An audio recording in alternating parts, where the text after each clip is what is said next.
डोगा, अदरक चाचा। मेरा खुदा है वो, जिसने मुझे डाकू हलकान सिंह से बदला लेने लायक बनाया, जिसने मुझे इस दुनिया का सामना करने लायक बनाया, और वो है मेरे अदरक चाचा। लेखक संजय गुप्ता, चित्रांकन मनीष गुप्ता, संपादन मनीष गुप्ता और चित्रांकन मनु। चंबल का डाकू हलकान सिंह जब पुलिस फोर्स से गिर गया, तब उसे एक कचरे के ढेर पे आवारा कुत्तों के बीच पड़ा मिला एक अनाथ बच्चा, जिसे उसने उठा लिया और खबरदार जो मेरी तरफ एक भी कदम बढ़ाया तो इस बच्चे को जान से मार दूंगा। बच्चा उसके लिए नसीब वाला साबित हुआ। उस बच्चे को उसने नामकरण किया कुत्ता। चलो ए कुत्ते, इस लाश को उठाकर अड्डे से दूर फेंका। बेहद नफरत थी उसे अपने इस नाम से और इस काम से। वह अपने हर क्रूर कपड़ों को अपने क्रूर कपड़ों से उसे अपने साथ रखता था, हर क्रूर कर्म में वह उन्हें जहाँ इंसानों का खून वह पानी की तरह बहाया करता था। इसका जो धन लूटा है उसके बदले में इन्हें गोलियां दो, हा हा हा हा हा। इसी कारण उसके नन्हे से दिल में हिंसा व जुर्म के खिलाफ की मजबूत नींव पड़ती गई। ऐसे ही एक बार हलकान ने एक लड़की की हत्या का काम मिला। उसके आदमी उस मासूम लड़की सोनू को मारने के लिए अड्डे पर ले आए। ले खाना खा ले। तुम अपनी मम्मी से कहकर मुझे छुड़वा नहीं सकते क्या? सोनू की मासूमियत ने लड़के को अंदर तक झिझोड़ दिया। उसी रात वह उसे हलकान की कैद से आजाद कराकर भाग निकला। तुम्हें मेरी जिंदगी तो रोशनी का लाए हो सूरज, मैं तुम्हें सूरज कहूंगी। सूरज? किंतु वह कहना चाहकर भी कह नहीं सका कुछ भी, और थोड़ी चीजें बाद ढेर लिया गया डाकुओं द्वारा, और डाकुओं के कहर को वर्षा कहर बनकर टूट पड़ा उनके पर। घबराहट में फिसल कर दोनों जा पड़े खूनी नदी में। सोनू, सूरज! खूनी नदी में खो बैठा वह सोनू को वक्त के हलकान सिंह ने उसे अपने सबसे बड़ा दुश्मन लगने लगा। वह सीधा पहुंचा थाने। पुलिस दल ने अड्डे पर छापा मारा, जिससे हलकान सिंह भागने में सफल हुआ। हलकान सिंह और लोहा सिंह के अलावा हर एक डाकू पुलिस को गोली का शिकार हुआ है। हलकान सिंह ने उसी दिन से पहन ली थी अपने सबसे बड़े दुश्मन लड़के को नाम की बुलेट। लड़का पहुंच गया बम्बई, जहां उसने कितने के पश्चात वह बन गया लायन जिम्स के गुरु अदरक चाचा का शिष्य। शाबाश सूरज, शरीफ औलाद सा बन गया था उसका। तब अदरक चाचा उसे ले गए अपने 3 भाइयों क्रमशः धनिया, हल्दी व काली मिर्च के पास, जहां उसके शरीर की मात में खूबियां भरी गईं। धनिया चाचा ने सिखाई उसे बॉक्सिंग, हल्दी चाचा ने कराटे व काली मिर्च ने उसे निशानेबाज का मास्टर बना दिया। एक तरफ वह अपने को हलकान सिंह से बदला लेने के लिए काबिल बना रहा था, दूसरी तरफ हलकान सिंह एक बड़े गैंगस्टर के रूप में मुंबई में पैर जमा चुका था। सरदार, यदि उस लड़के ने दगा ना किया होता तो हम बरसों पहले आज जैसी पोजीशन में होते। जिस दिन वह कुत्ता मुझे मिल गया, देख ये गोली उसके सीने के अंदर होगी। कुदरत को तो यही मंजूर था। एक दिन वह शीघ्र ही आ गया, जब डोगा के रूप में वह हलकान सिंह के सामने सीने तन कर खड़ा हो गया। हलकान सिंह, तेरे पापों का घड़ा भर चुका है नीच। आज तेरा आखिरी दिन है। तुझे मौत के मुंह में पहुंचाकर आज मैं बहुत खुश हूं। डोगा के सीने में प्रवेश हो गई थी गोली, तो हलकान सिंह की गर्दन में सूद दिया था उस डोगा ने फौलादी हाथों ने। आखिरी सांसें गिनते डोगा को संभाला अदरक चाचा ने। यह किया क्या पगले? तूने उसे अपने सीने पे गोली चलाने का मौका क्यों दिया? उसने मुझे जीवन देकर जो एहसान किया था, मेरा खून बहाकर वह चुकता हुआ। मैंने उसका गला दबाकर कानून का और अपना हिसाब चुकता किया। उसे उठाकर चल पड़े अदरक चाचा अस्पताल ले जाने के लिए। सबसे पहली खबर ही खौफनाक थी। खून बहुत बह चुका है, बचने की उम्मीद नहीं, करिश्मे की दुआ करो। चारों का हृदय जार जार हो गए। वैसे इकलौते बेटे के बारे में सुना हो चारों ने। डॉक्टर, हमारे जिस्म के खून का एक एक कतरा निकाल कर उसकी नसों में डाल दो, और फिर भी कम पड़े तो उसके लिए खून की नदियां बहा देंगे हम। चारों की आंखों में पानी नहीं, खून तैरता नजर आया डॉक्टर को। इतनी दृढ़ता थी उन स्वरों की, डॉक्टर अंदर तक हिल गया। जाओ डॉक्टर, इलाज करो, मैं मर नहीं सकता है। उसे उसकी दुआ, किसी करिश्मे की जरूरत नहीं है। देखो डॉक्टर, तुम्हारे देखने में कहीं कमी रह गई होगी। ऐसे बच्चे मरने के लिए नहीं बनते। खुदा एक पाक की कसम है मुझे, डॉक्टर, अपनी खैर मनाओ कि कहीं तुमसे कोई कसर न रह जाए। लो डॉक्टर, खून तुम निकालोगे हमारे जिस्मों से या हम खुद ड्रम भरकर दे दें?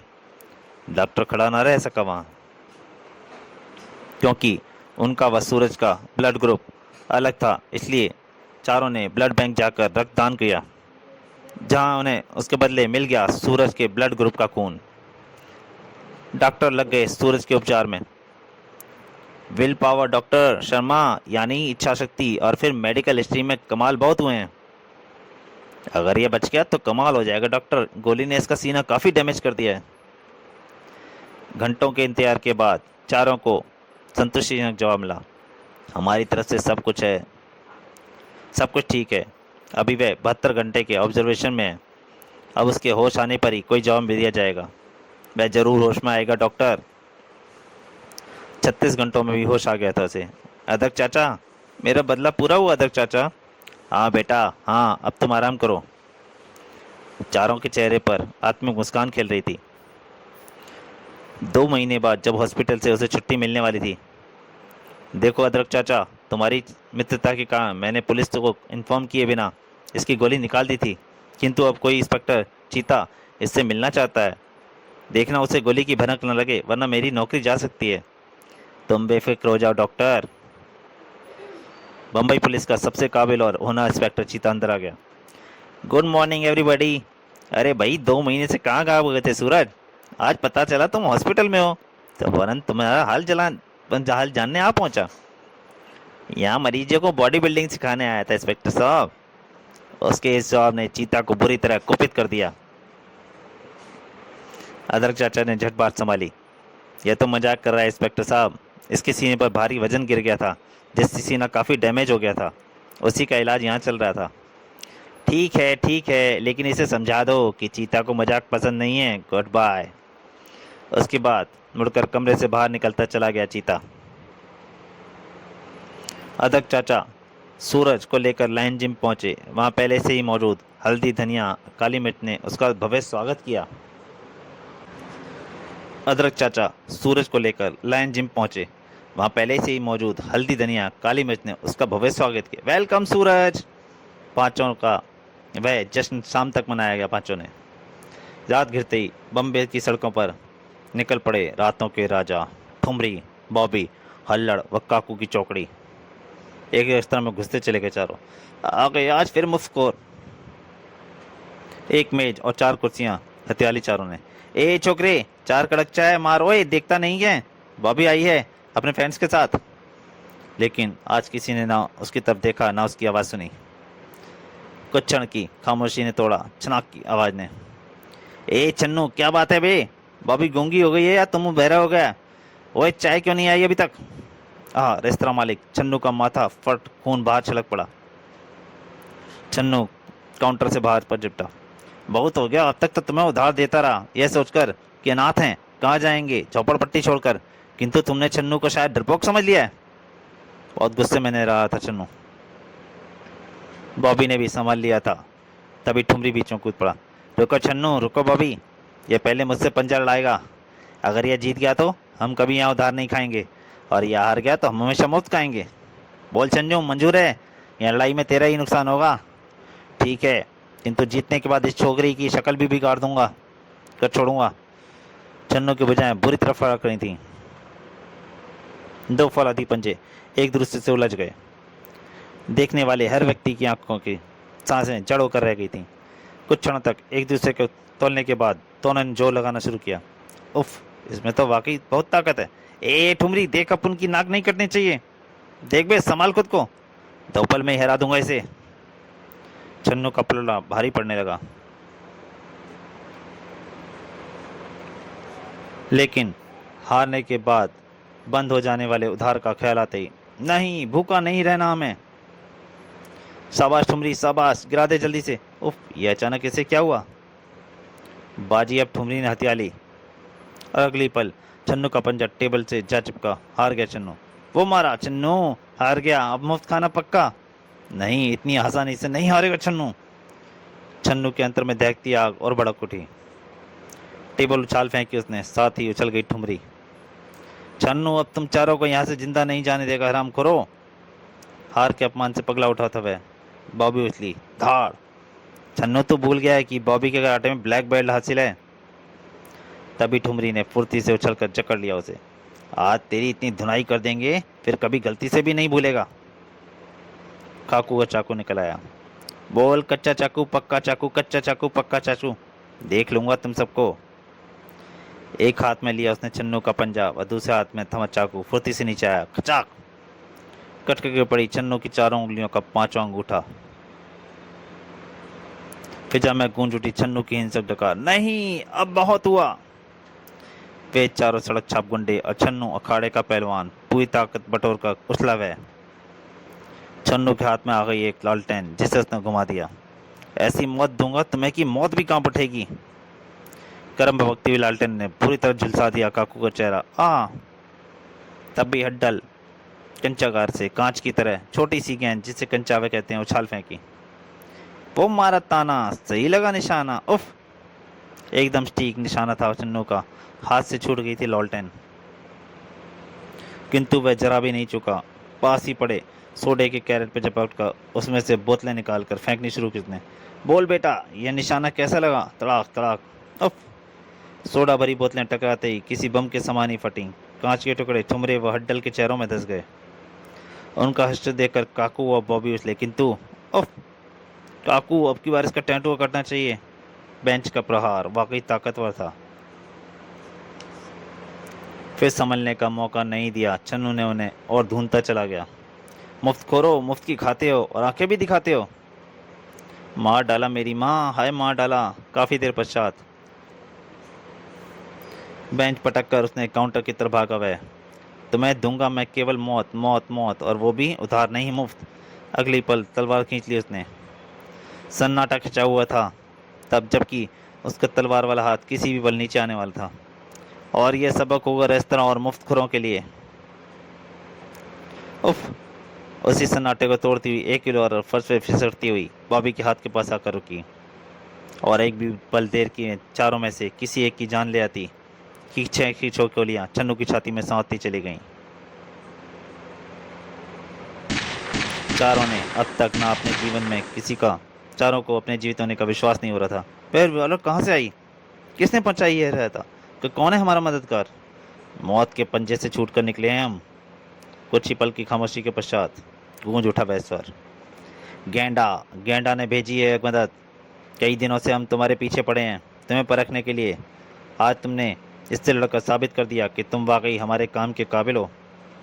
अभी तक आश्चर्य के सिवाय कुछ न था उनके दिमाग में। तो दोस्तों, बम्बई की सड़कों को रौंदती जा रही थी वोल्क्सवैगन। चौकड़ी के दिमाग को रौंदते जा रहे थे ई वैगन में मौजूद डेगा के शब्द। सुन लड़की, गेंडा को देखने का सौभाग्य गिने चुने लोगों को ही प्राप्त है, क्योंकि गेंडा को देखने के बाद दो ही रास्ते बचते हैं, या तो गेंडा के खजाने में हिस्सेदारी या फिर मौत। चारों बोलो, क्या मंजूर है? खजाने में हिस्सेदारी? अंधे को क्या चाहिए होता है? दो आंखें। उन्हें तो आंखों के अलावा और भी बहुत कुछ मिल रहा था। चारों के मुंह से एक साथ निकला, खजाने में हिस्सेदारी। गेंडा की खरखराती आवाज फिर गूंज उठी। आज से तुम्हारा काम होगा बम्बई शहर में आतंक फैलाना, खुलेआम कत्लेआम करना। किंतु उस सबके लिए तो हथियार चाहिए, असला, बारूद। मिर्चा, इन सब की जरूरतें पूरी करो। खरखराती आवाज ने आदेश दिया। ब्रेक लगे, वॉल्क्सवैगन रुकी, चौकड़ी नीचे उतरी, चुस्त चौकस और तैयार। तहलका, तबाही, विनाश, आतंक, इन सब के हाथों में इस समय हथियार थे। और डिस्को में घुसते ही चारों ने कर दी अंधाधुंध फायरिंग। और हंसते रहे चारों। अपने पीछे छोड़ गए लाशें ही लाशें।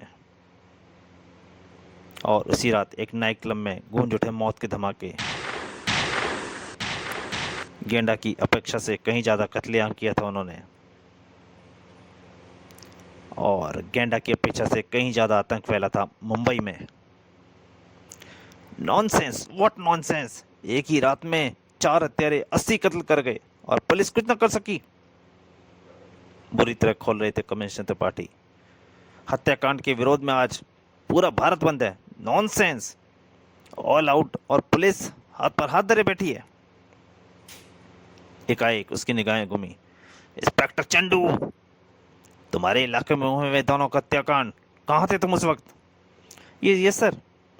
इंस्पेक्टर चंडू की हवा बिगाड़ दी थी कमिश्नर त्रिपाठी की कहडाती निगाहों ने। ये वो सर, मंत्री जी धोतीलाल जी की पार्टी में ड्यूटी पे जा रहा था। इंस्पेक्टर चंडू, कल तक मुझे इस केस से संबंधित कोई खास रिपोर्ट देना या फिर अपना इस्तीफा। व्हाट नॉनसेंस, समझे? समझ गया सर। सारे विभाग को चेतावनी देने के बाद कमिश्नर त्रिपाठी ने मीटिंग समाप्त की। उसी रात समुद्र की रेत पर दौड़ लगाते जा रहे थे वो कुछ कुत्ते। हथियारबंद कुत्तों की फौज लग रही थी वह। एक शख्स कर रहा था उनका इंतजार। डोगा, डोगा ही था वह, जुर्म के खिलाफ जो प्रतिबद्ध था, प्रतिज्ञाबद्ध था। गुर्र भौं भौं। धन्यवाद मित्रों, तुम्हारा स्वागत है मित्र। जुर्म का खात्मा करने के लिए हथियारबंद हो गया था वह। उसे हथियार सौंपकर वापस दौड़ चली कुत्ता फौज। पर उफ, वह कौन चला रहा था? क्या उसने देख लिया सब कुछ? क्या वह जान गया कि डोगा है सूरज का, डोगा का राज? और पलटते ही सिर ही तो गया था ताकत का देवता। कौन है? जवाब दो, वरना मेरी गन की गोलियां तुम्हारे हलक फाड़ देंगी। किंतु वह आकृति पल प्रतिपल निकट आती चली गई। और तब चौंका डोगा जब, तेरे लिए ही तो जी रहे हैं बेटा, तो जिंदगी भी ले लेगा तो कोई गम नहीं होगा। ओह, मुझे माफ करना दर चाचा, मैं समझा कि ये रहस्य किसी और के सामने खुल गया है। तत्काल झुक गई गन की नाल। एकाएक अध्यक्ष चाचा का गंभीर स्वर गूंजा। कहाँ जा रहे थे? 80 बेगनाओं के 4 कथित हत्यारों की तलाश में। अब तुम इस रूप में कहीं नहीं जाओगे। अवाक रह गया डोगा, जबकि अध्यक्ष चाचा बोलते गए। तुम्हारा डाकू अलकान सिंह से इंतकाम पूरा हो चुका है। मेरे दुश्मन किलोटा को भी जेल पहुंचा दिया तुमने, और अब कोई कारण नहीं है तुम्हारे इस रूप में रहने का। जुर्म की खिलाफत का बीड़ा उठाया है मैंने। जुर्म से लड़ने के लिए कानून है, पुलिस है, और वह बखूबी ये लड़ाई लड़ सकती है। तुम्हें कोई हक नहीं कानून अपने हाथ में लेने का। जिम में रहो, जिम को चलाने में मेरी मदद करो। बूढ़ा हो चुका है तुम्हारा यह अध्यक्ष चाचा। अब कब तक यह बूढ़ी हड्डियां और फौलादी जिस्म बनाती रहेंगी? फिर अभी तो तुम्हारा जख्म भी नया नया है। अभी तो तुम्हें मुकम्मल आराम की आवश्यकता है। मेरी प्रतिज्ञा। यह हुक्म है तुम्हारे गुरु का, कसम है तुम्हें, जब तुमने लड़ाई का झगड़ा किया। गुरु का हुक्म उसे प्रतिज्ञा से ज्यादा अजीज है। कानून के लिए जो जंग तुम कानून के खिलाफ होकर लड़ रहे हो, उसका नतीजा केवल एक दिन जेल की सलाखें ही हैं। ठीक है चाचा, जैसा आप कहेंगे वैसा ही करूँगा, किंतु फिर भी यह कहूँगा कि सभी कानून व पुलिस की रक्षा या मदद देखते हैं, तभी तो जुल्म और जुल्मी अपने पैर पसारता जा रहा है। अब अदरक चाचा उसे दिल की बात तो बता नहीं सकते थे कि फिर कोई गोली उसके सीने को छलनी ना कर जाए, इस डर से उन्होंने रोका उसे। इधर एक झुग्गी झोंपड़ी कॉलोनी में चल रहा था माता का जागरण। तूने मुझे बुलाया शेरवालिए, मैं आया शेरवालिए। तभी कुछ ही दूर आकर रुकी एक काली कार। जागरण में बिना बुलाए मेहमान भी आते हैं। कनाते कान फाड़ते हुए, अंधाधुंध फायरिंग बरसाते हुए वे भीतर प्रविष्ट हो गए। बचाओ! फिर धमाकों व निर्दोष चीखों का लंबा सिलसिला शुरू हुआ। खून खराबा करके वापस मुड़ गए दरिंदे।